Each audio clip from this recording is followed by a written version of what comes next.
Vocês estão prontos para receber uma palavra? Amém? Que essa animação, eu creio que foi, alguns améns foram intrínsecos. Mas quando estão felizes por receber uma palavra nessa manhã? Glória a Deus. Abra sua Bíblia em Atos, no capítulo 9,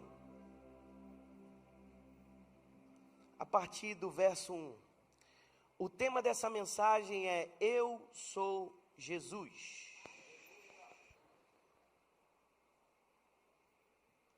Nós vamos ler Atos no capítulo 9, do verso 1 ao 5. Se você quiser acompanhar comigo aqui no telão, vamos lá. Enquanto isso, Saulo ainda respirava ameaças de morte contra os discípulos do Senhor. Dirigindo-se ao sumo sacerdote, pediu-lhe cartas para as sinagogas de Damasco, de maneira que, caso encontrasse ali homens ou mulheres pertencentes ao caminho, pudessem levá-los presos para Jerusalém.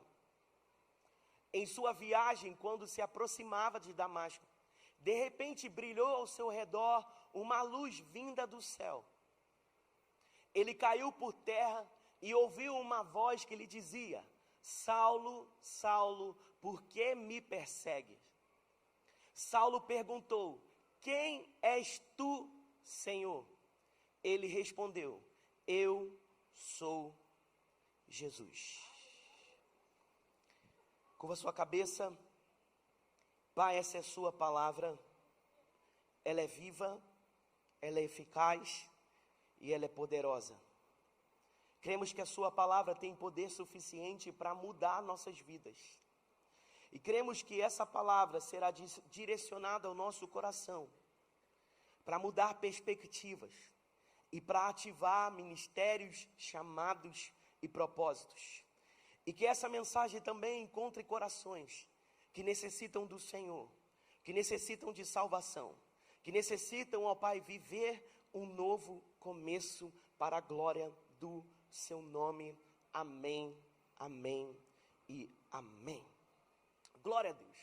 Esse texto no capítulo 9 de Atos, do verso 1 ao 5, conta a experiência de conversão de Saulo, que nós conhecemos como Paulo. Esses dois nomes não são experiências. Paulo não viveu a mesma coisa que Abrão, de Abrão para Abraão. Mas Paulo tinha dois nomes, Saulo e Paulo. E nós vamos ver mais para frente, se você continuar a leitura, a partir do capítulo 3 de Atos, nós vamos ver que a partir daquele momento ele deixa de se chamar ou ser reconhecido como Saulo e passa a ser conhecido como Paulo, justamente porque era um nome mais aceito entre os gentios. E também a gente vai descobrir algumas coisas, por que ele assume esse nome, por que ele assume essa identidade. Amém? Vocês estão comigo? Então, nós estamos vendo Saulo, alguém que era implacável contra a igreja do Senhor. O texto começa aqui dizendo que ele respirava ainda ameaças contra os discípulos do caminho. Essa expressão, o caminho, era uma expressão usada para aqueles que eram discípulos de Jesus, porque Jesus Cristo, ele é o caminho, a verdade e a vida. Então, qual era o contexto vivido pela igreja na altura desse texto aqui do capítulo 9? Porque quando nós estudamos a Bíblia, uma das coisas que nós precisamos fazer é compreender os contextos em que os textos estão inseridos. E não somente contextos vividos, mas contextos até mesmo culturais fazem parte para que a gente entenda e consiga tudo o que a Bíblia está querendo nos falar e alcançar o nosso coração. Deixa eu falar uma coisa, até vírgula na Bíblia é importante, até os pontos na Bíblia são importantes. Eu creio na Bíblia até na capa, aleluia. Bíblia não é um livro comum, Bíblia é um livro sagrado e sobrenatural. Então, quando nós estamos lendo a Bíblia, eu preciso deixar o texto me ler. Porque quando eu permito o texto fazer a leitura de quem eu sou, o texto vai apontar aquilo que precisa ser transformado na minha caminhada. O texto vai apontar aquilo que eu preciso mudar. E quantos aqui precisam de alguma mudança na área da sua vida? Os que não levantaram as mãos, eu creio que o Senhor está prestes a te levar. Porque é muito perfeito para estar morando aqui. Aleluia. Glória a Deus. Então, a igreja estava passando por um tempo de perseguição. E quem fazia parte, qual era a figura, uma das figuras que apontaram como os principais perseguidores da igreja? Este homem que é o nosso, aqui, o personagem de hoje dessa pregação, Saulo. O capítulo 7 e capítulo 8 de Atos vai falar sobre a morte de um homem chamado Estevão. Quem aqui já ouviu falar em Estevão? Ele teve uma morte até mesmo um quanto trágica, mas nós vemos Estevão, mesmo sendo apedrejado, ele continuava pregando o evangelho, porque Estevão é discípulo de Jesus. E discípulo não olha para as pedras que tacam nele. Discípulo tem um olhar para o Senhor, para o céu. Porque quando você fica olhando para as circunstâncias, você vai ser enganado por elas. Mas quando os seus olhos estão fixos no Senhor, você vai ver céus abertos diante de você, mesmo em meio à perseguição, mesmo em meio às circunstâncias difíceis. Porque se nós somos discípulos, as circunstâncias, as perseguições, elas fazem parte da nossa trajetória. Aleluia! Você tinha que glorificar mais do que uma bênção isso aí. Porque se você não está sendo perseguido, tem alguma coisa errada. Se alguma circunstância não se levantou, também tem alguma coisa errada. Porque se você não é uma ameaça para o inferno, você faz parte dele. Não olha para o lado. Olha para a frente. Porque se o irmão pode achar que é pessoal, então olha para frente e finge que não é com você. Aleluia. E mesmo em meio a essa perseguição, Atos no capítulo 9, no verso 31, vai dizer qual era o contexto da igreja. Ele vai dizer assim: assim a igreja tinha paz por toda a Judeia, Galiléia e Samaria, edificando-se e caminhando no temor do Senhor e no consolo do Espírito Santo. A igreja crescia em número. Então, a pressão para a igreja, a perseguição para o corpo, causa um efeito na igreja. E que efeito é esse? Não de derrota, não de desistência, não de olhar para trás, não de choro, não de lamento, não de ficar se lembrando do passado. A perseguição provoca na igreja um efeito. Que efeito é esse? Crescimento. Porque aquilo que Satanás acha que está colaborando para parar a igreja, Deus usa para fazer com que a igreja se fortaleça em meio às perseguições, em meio às circunstâncias que se levantam. O Senhor faz com que a igreja cresça. E deixa eu só te lembrar uma coisa: você faz parte desse corpo que nós chamamos de igreja. Porque às vezes tem algumas pessoas que se esquecem que são igreja. Porque se você se esquecer, você vai achar que essa circunstância e perseguição que se levantou diante de você, ela vai te matar. Mas eu estou para te lembrar uma coisa: a igreja de Cristo não morre pela perseguição. A igreja de Cristo não é parada pelas circunstâncias. A igreja de Cristo, ela cresce em meio à perseguição e às circunstâncias. Esse é o contexto que a igreja está vivendo. Saulo, esse homem, ele é participante e implacável na perseguição. O texto que nós lemos em Atos no capítulo 9, ele vai diante ao sacerdote pedir cartas. Que cartas são essas? Autorização para poder prender todos aqueles que se diziam ser discípulos de Jesus. Sabe qual era a estratégia de Saulo? Entrar e bater porta por porta. Tem alguém aqui que crê em Jesus? Porque se crer, vai ser preso agora. Porque quando Estevão morre, uma das profecias da palavra de Deus se cumpre. O povo vê aquele assassinato ali que acontece com ele de uma maneira cruel, por estar falando e pronunciando que crê em Jesus. Acontece que o povo começa a se espalhar. Sai de Jerusalém e começa a ganhar outros lugares. E Jesus Cristo havia dito que este evangelho ia ser pregado em Jerusalém, mas não ia parar em Jerusalém. Ele ia até os confins da terra. Então a igreja se acostumou com aquele ambiente bom, com aquele ambiente agradável. Você já viu quando as pessoas têm dificuldade, às vezes, de ser até transferida de GC?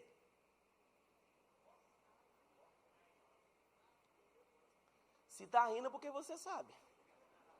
Porque fica apegado àquele ambiente. É meu.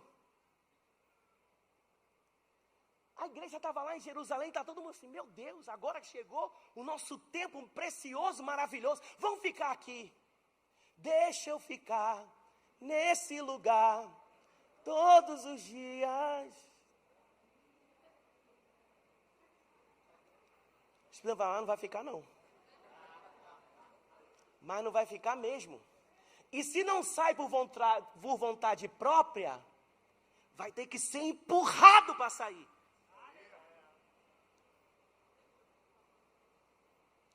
Por que às vezes Deus te orienta uma coisa, você não faz e acaba acontecendo por uma tragédia? Deus fala, você não pode mais participar dessa mesa.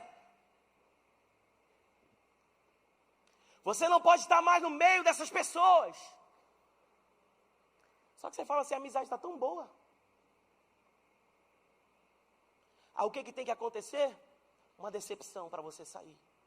Poderia ter saído por obediência, mas agora tem que sair por decepção. Não estou entendendo porque não tem ninguém dando glória, ninguém dando glória a Deus. Não sei, será que eu estou aqui sozinho, que todo mundo foi embora? Mas Jesus já havia dito, esse evangelho precisa ir de Jerusalém, Samaria, até os confins da terra. A igreja permanece em Jerusalém e a permanência dela desperta algo. Perseguição. E quem é usado para ser implacável nessa perseguição? Saulo. E quem é esse homem? Atos capítulo 22, no verso 3, ele se apresenta. Diz assim, Atos 22, 3. Eu sou judeu, nasci em Tarso da Cilícia, mas fui criado nessa cidade. Aqui fui instruído aos pés de Gamaliel, segundo o rigor da lei de nossos antepassados, sendo zeloso com Deus, assim como todos vocês os são no dia de hoje. Ele se apresenta aqui. Então, no tempo em que ele estava perseguindo a igreja, ele é judeu, ele aprendeu a lei, ele aprendeu a palavra do Senhor com os principais mestres daquele tempo. Um dos homens mais sábios daquele tempo que se levantaram, todos queriam aprender com ele. E Saulo, como o texto está dizendo, ele aprendeu aos pés dele. Mas o que será que ele aprendeu? Porque existem pessoas que estão fazendo seminários e não estão aprendendo nada, na verdade. Existem pessoas que leem a Bíblia o dia inteiro, mas não estão aprendendo nada. Existem pessoas que frequentam cultos, mas também não está mudando nada. Existem pessoas que estão ouvindo música gospel e isso também não muda a vida delas em nada. Existem pessoas que têm a oportunidade de estar diante de homens e mulheres de Deus que estão ali se gastando para poder ensinar a palavra de Deus, mas não estão aprendendo.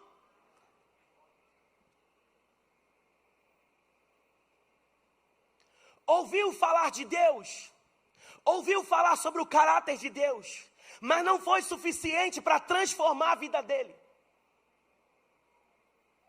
Ouviu falar sobre um Deus que criou os céus e a terra.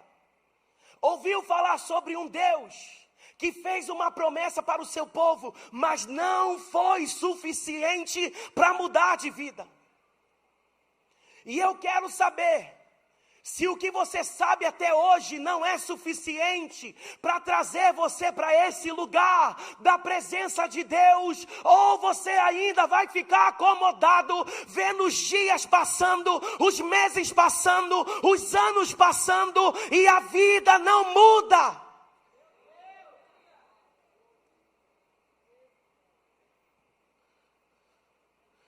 Porque os testemunhos das pessoas hoje em dia é assim. Deus me abençoou, eu comprei uma casa. Deus me abençoou, eu ganhei um carro. Deus me abençoou, a minha vida financeira mudou. Deus abençoou, agora eu não tenho uma empresa só, eu tenho 2, 3, 4. E a gente precisa ser banhado por aquilo que o Evangelho faz de verdade.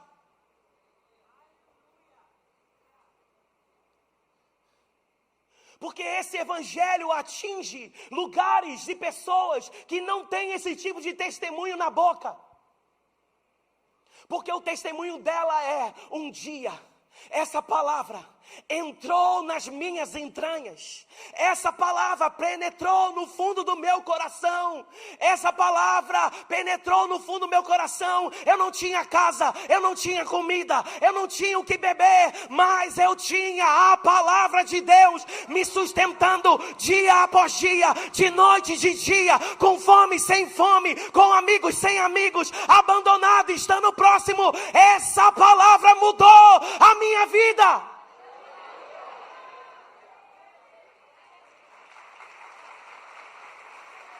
E eu quero saber se o que você sabe até o presente momento é suficiente para você mudar o seu discurso. Porque você está esperando alguma coisa acontecer do lado de fora para mudar o discurso da sua boca. Quando na verdade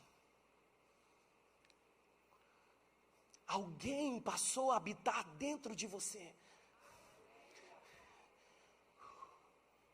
E que o compromisso dele é mudar você ao ponto de você se tornar parecido com quem Jesus Cristo é. O compromisso dele, o compromisso que ele se empenha, o compromisso que a sua palavra vela para se cumprir, é que você se torne como Cristo.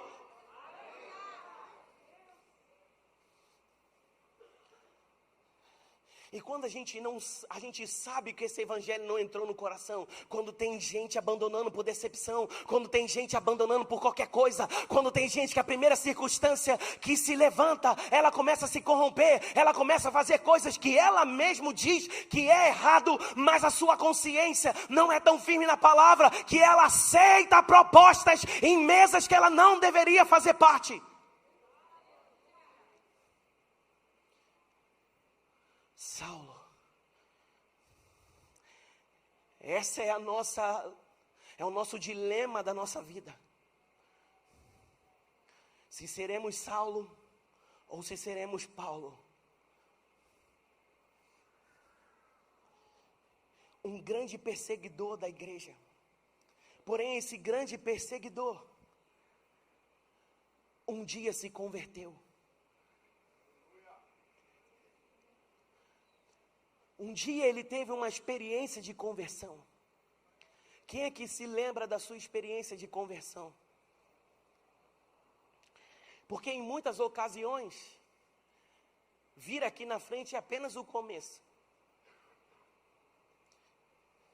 Você está apontando o que você quer, mas a conversão vem com a vida.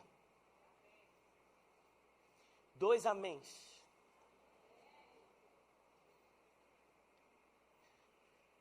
A conversão vem de fato com a vida. Com as decisões que nós tomamos no dia a dia. Um dia esse homem, que contemplou as roupas de Estevão, e que viu o sangue derramado por Estevão em proclamação a um amor por Jesus. Quantas pessoas já passaram pela sua vida declarando um amor por Jesus?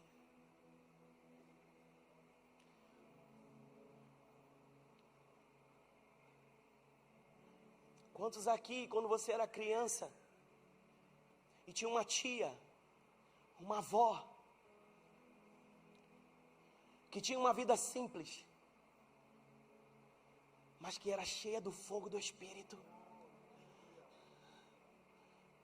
que não condicionava as coisas externas, como contraponto de decisão para viver um evangelho.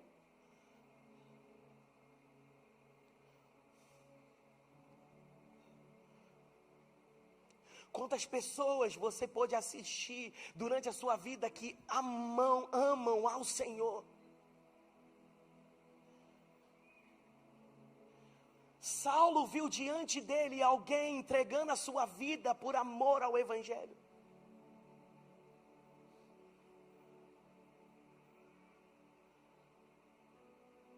Mas chega uma hora,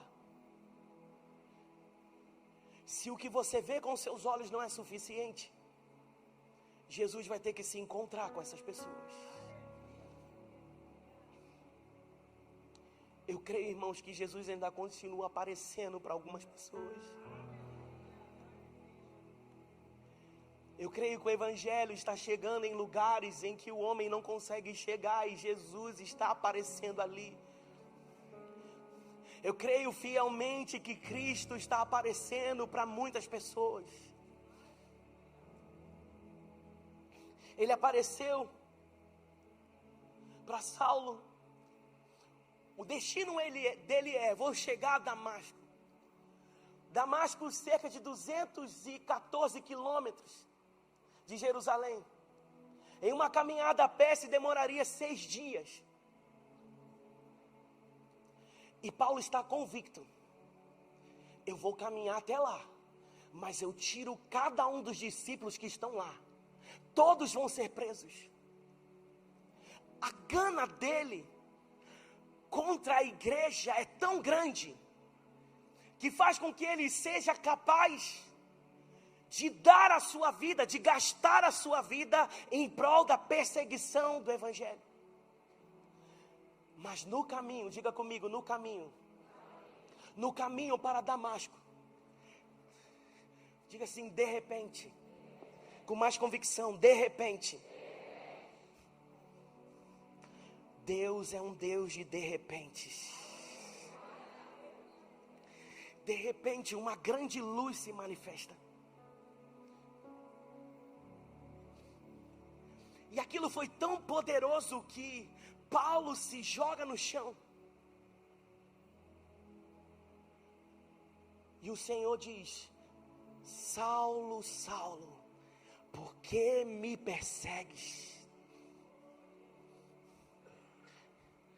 Saulo não viu a Jesus, não perseguiu diretamente a Jesus, mas Jesus Cristo entra diante dele e está perguntando: por que você está me perseguindo? Porque se está perseguindo a igreja, está me perseguindo. Se está perseguindo um discípulo meu, está perseguindo. Então deixa eu te falar uma coisa: não queira lidar com aquilo que só Jesus pode lidar. Não queira lutar contra aquilo que Jesus Cristo já se coloca na sua frente para poder lutar. A igreja não perseguia Saulo, a igreja igreja não ia atrás dele, porque uma hora, no tempo certo, Jesus Cristo de Nazaré, o homem das mãos sangrentas, o homem das mãos furadas, aquele que ressuscitou, foi atrás dele e fez uma pergunta: por que você está me perseguindo? Jesus faz uma pergunta e ele responde com outra. A pergunta era: por que você está me perseguindo?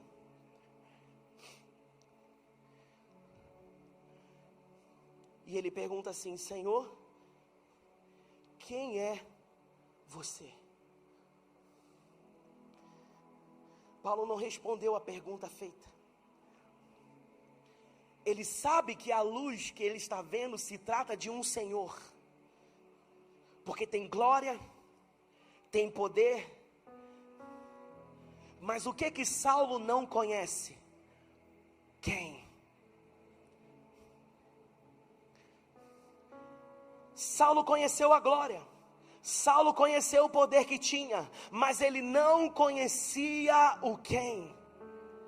Ele sabe que é glorioso, mas desconhece a pessoa. Ele sabe que aquela voz é cheia de glória, mas ele desconhece quem é a pessoa.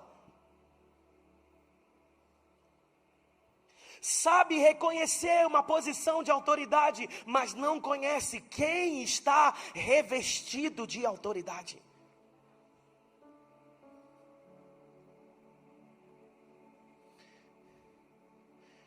Saulo não conhece quem está falando. E esse é o problema da igreja. Sabe o que é glória? Sabe o que é poder? Sabe o que é milagre, mas não conhece quem.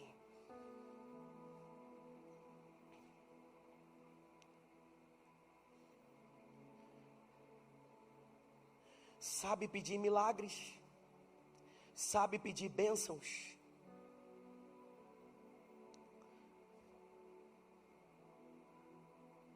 mas não conhece quem fala. Em João 10,14 diz assim: eu sou o bom pastor, conheço as minhas ovelhas e elas me conhecem.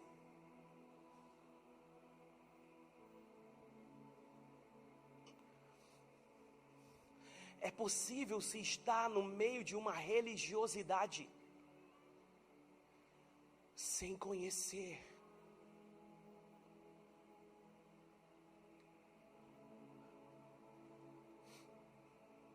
Eu posso dizer isso, irmão, com toda certeza.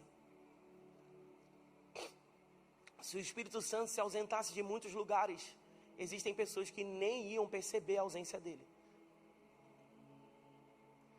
Porque conhecem a glória, conhecem o poder, conhecem o realizar milagres, mas não conhecem o quem.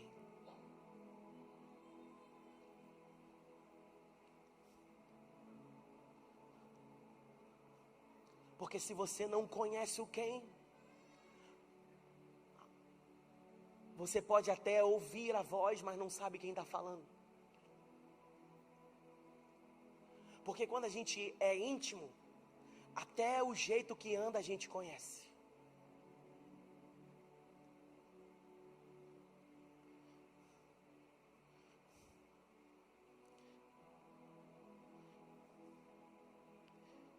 A palavra do Senhor vai dizer em Cantares,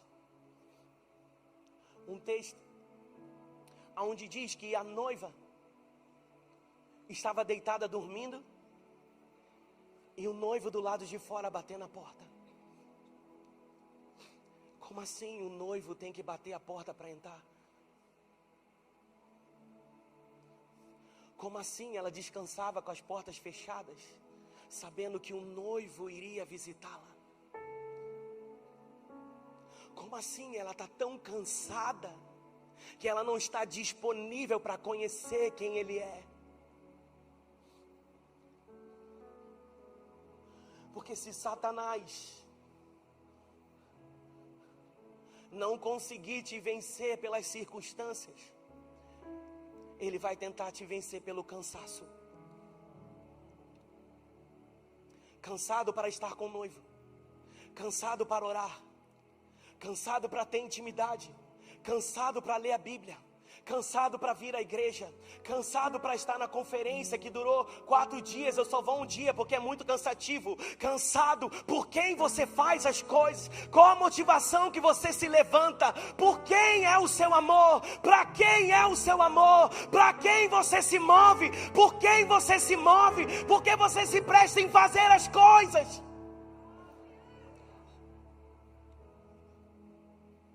Porque perdido está alguém que participa de um ambiente como esse, mas não conhece o quem. Jesus Cristo disse o seguinte: muitos naquele dia vão chegar e vão dizer: em seu nome eu profetizei, em seu nome eu curei, em seu nome eu fiz. Ele vai dizer: eu não te conheço,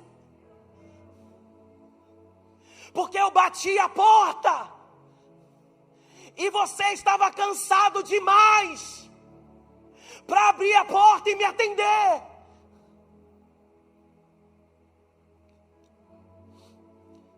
Porque a gente se enche de afazeres, como se a gente tivesse que provar para o Senhor que amor é pelo fazer. Tem gente que se sente diminuído por não ter uma posição.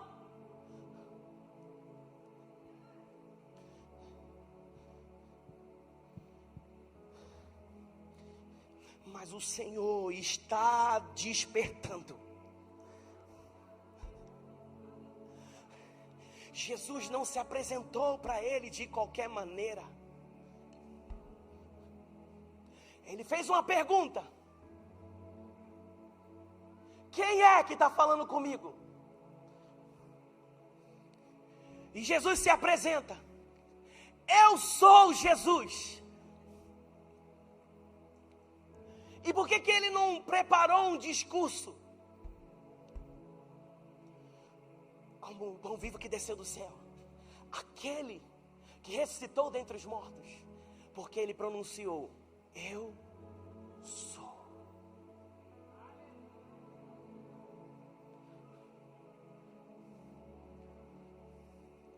Jesus foi na experiência que Saulo tinha, conhecedor da lei, conhecia as passagens de Êxodo, conhecia as experiências que Moisés teve, e que a palavra do Senhor diz em Êxodo 3:14, disse Deus a Moisés: eu sou o que sou.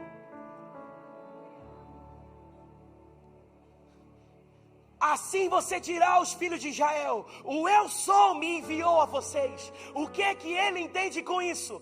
O eu sou significa: eu sou autorresistente, eu sou imutável, eu sou a eternidade, eu sou a soberania, eu sou tudo, eu sou aquele que era, eu sou aquele que é, eu sou aquele que há de vir. Quando Jesus Cristo está pronunciando eu sou, para Paulo, para Saulo, ele está dizendo: eu sou o pão da vida, eu sou a luz do mundo, eu sou a porta, eu sou o bom pastor, eu sou a ressurreição e a vida, eu sou o caminho, eu sou a verdade, eu sou a videira verdadeira.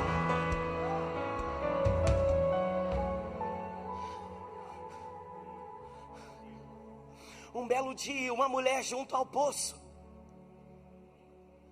ela conheceu o eu sou.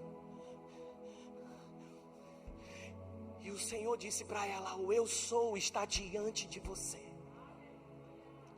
E o texto vai dizer que naquele mesmo momento, aquela mulher partiu para poder pregar o evangelho. Jesus está fazendo a mesma coisa com Saulo, está se apresentando, dizendo para ele: eu sou, está diante de você. Eu sou Jesus.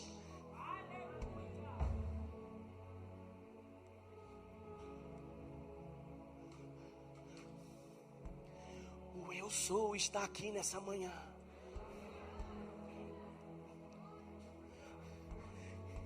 Para quebrar toda resistência.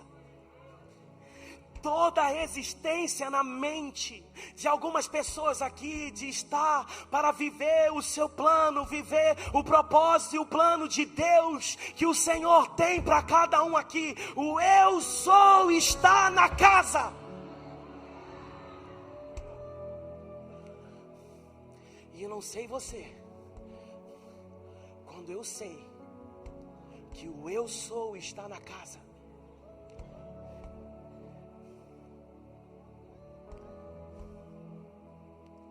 tudo muda.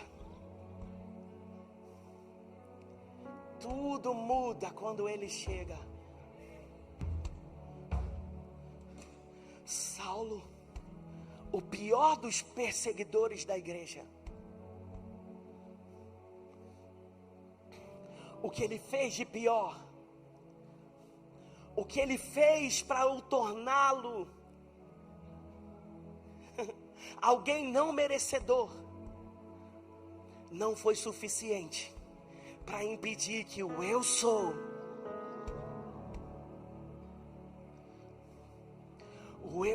se manifestasse diante dele. Cadê você que precisa conhecer o eu sou de fato? Que precisa conhecer o eu sou ao ponto de todos os seus argumentos, de todas as suas dúvidas acabarem. Cadê você que deseja conhecer o eu sou?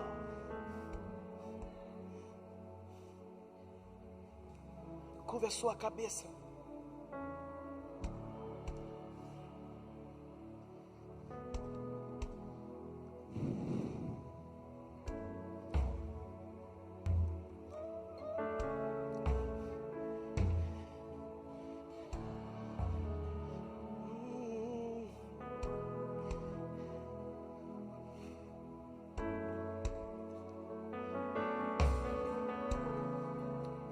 O eu sou está aqui.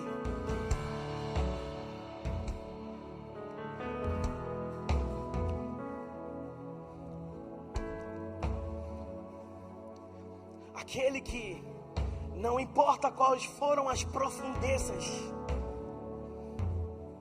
da distância que você estava,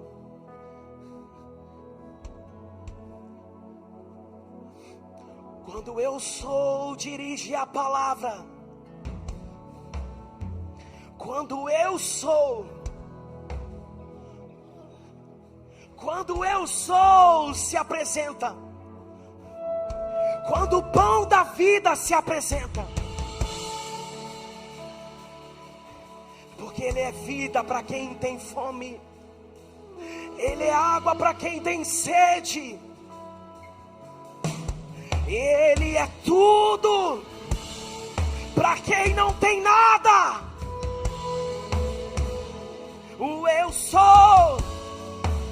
O eu sou se manifesta diante de você.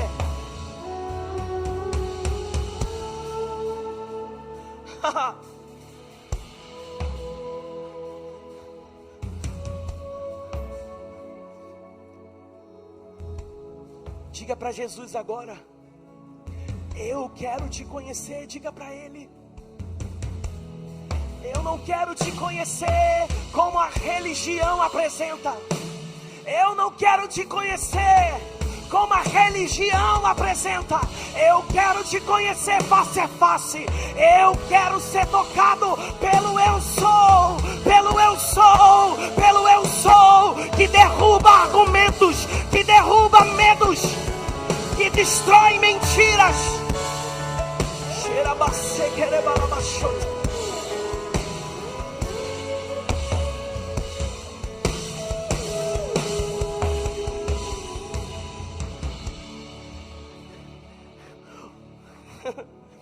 O nome Saulo significa desejado.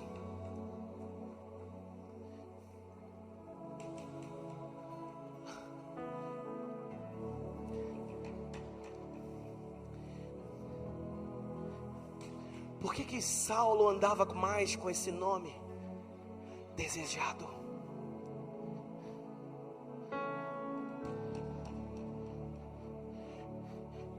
Desejado ser conhecido. Desejava ser grande e poderoso. Mas quando eu sou chega, quando eu sou chega, há uma necessidade de uma nova identidade.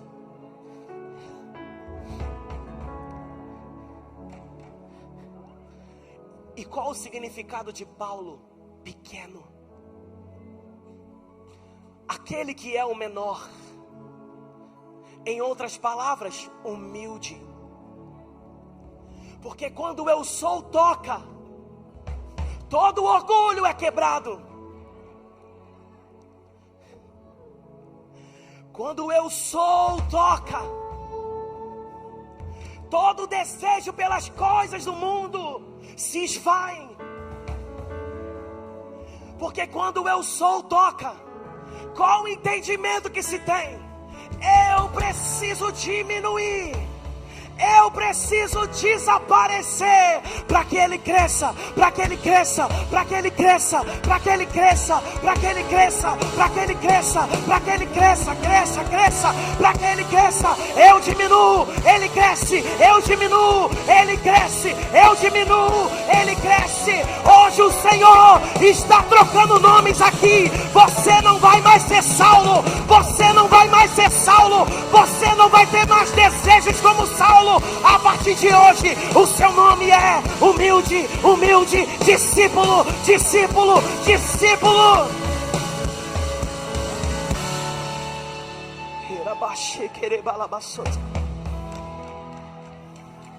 Se for para Jesus, você pode aplaudir e ficar de pé.